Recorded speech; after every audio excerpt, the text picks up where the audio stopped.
Good morning guys, I hope you all are fine. So guys, कल हमने regulating act 1773 किया था और पिट्स इंडिया एक्ट 1784 किया था, लेकिन ये वीडियो बड़ा होने के कारण से पूरा अपलोड नहीं हो पाया था। तो ये जो वीडियो है इसमें कंपैरिजन दिया हुआ है 1773 और 1784 का। दोनों का कंपैरिजन अगर हम करते हैं तो regulating act of 1773 and 1784, right. तो अगर हम ट्रेड में देखें तो ट्रेड में ईस्ट इंडिया कंपनी की मोनोपोली थी, दोनों में ही सेम था, कोई भी चेंज नहीं आया था 1784 में। कंट्रोल ऑफ कंपनी अगर हम देखें तो कमर्शियल और पॉलिटिकल पहले कौन संभालता था? कंपनी ऑफ डायरेक्टर्स, जो कि 24 हुआ करते थे नंबर में। लेकिन धीरे धीरे करके जब एक्सपेंशन होता गया, कंट्री ईस्ट इंडिया कंपनी जो है वो एक्सपेंशन करती गई, टेरिटोरियल एक्सपेंशन, तो इसलिए 1784 में जो एक्ट आया उसमें दोनों affairs, commercial affairs and political affairs को अलग कर दिया गया। कमर्शियल अफेयर अब कौन संभालेगा? सीओडी, कंपनी ऑफ डायरेक्टर्स, जो कि 24 नंबर में। और पॉलिटिकल अफेयर्स कौन संभालेगा?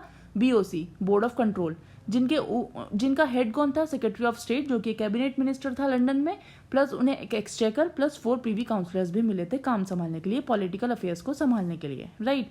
Now we come to administration part. Now administration कैसा था? हमने बताया कि बंगाल जो था उसको, जो गवर्नर था उसको गवर्नर जनरल बना दिया गया था, और बंगाल का जो पहला गवर्नर जनरल था वो कौन था? फर्स्ट वॉरेन हेस्टिंग थे, राइट।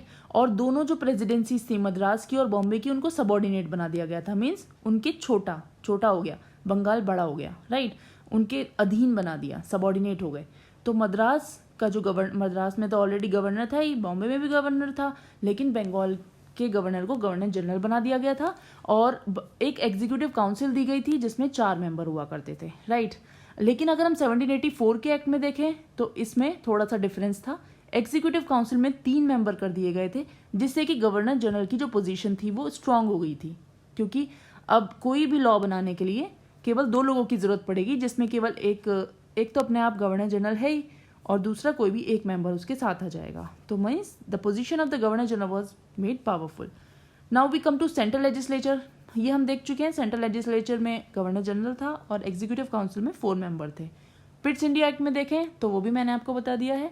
ईस्ट एग्जीक्यूटिव काउंसिल के 3 मेंबर कर दिए गए थे, जिससे कि गवर्नर जनरल की जो पोजीशन थी वो पावरफुल हो गई थी।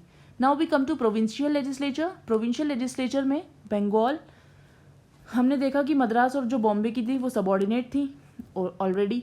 ऐसे ही 1784 के एक्ट में भी था, लेकिन 1784 में एग्जीक्यूटिव काउंसिल में 3 मेंबर कर दिए गए थे, हम पढ़ चुके हैं ऑलरेडी, राइट। उससे पहले हमने ये भी देखा था कि 1773 का जो रेगुलेटिंग एक्ट आया था उसको रेक्टिफाई करने के लिए एक और एक्ट आया, एक्ट ऑफ सेटलमेंट, जो कि 1781 में आया था। और 1774 में सुप्रीम कोर्ट स्टैब्लिश किया गया था कैलकाटा में, जिसमें एक चीफ जस्टिस हुआ करता था प्लस 3 दूसरे अदर जजेस हुआ करते थे, right. Now we come to revenue part. Revenue तो था, दोनों में सेम था, रेगुलेटिंग एक्ट 1773 में भी, 1784 में भी। रेवेन्यू कहाँ से मिल रहा था? Commercial trade plus revenue generate हो रहा था जो ईस्ट इंडिया कंपनी की टेरिटोरियल पोजीशंस थी उनसे, प्लस सॉल्ट टैक्स से जो भी पैसा आ रहा था, ये दोनों में ही सेम था, पिट्स इंडिया में भी और रेगुलेटिंग एक्ट में। तो अगर हम देखें कि इसका नाम पिट्स इंडिया क्यों है, तो हम ये भी देख लेते हैं एक बार गाइज। सो पिट्स इंडिया, जो पिट्स थे वो प्राइम मिनिस्टर थे, उस टाइम नए नए प्राइम मिनिस्टर बने थे यूके के, और वो बहुत यंग एज में प्राइम मिनिस्टर बने थे, 21 ईयर्स में। तो उस टाइम पे जो एक्ट लाया गया था तो वो उसके नाम से पड़ा था, प्राइम मिनिस्टर के, तो इसको इसलिए पिट्स इंडिया एक्ट 1784 बोला गया, right. I hope you have understood the difference between the two, और इस तरीके से ये आपको लर्न करने के लिए ईजी हो जाएगा इन दिस टेबल, और ये टेबल आप अपनी नोट्स में भी बना सकते हैं। और इसके बाद हम और एक्ट्स लाएंगे, जो भी एक्ट्स आए थे, राइट। चार्टर एक्ट आए थे 1813 का, 1833, 1853, उसके बाद क्राउन रूल आया था 1858 से 1947।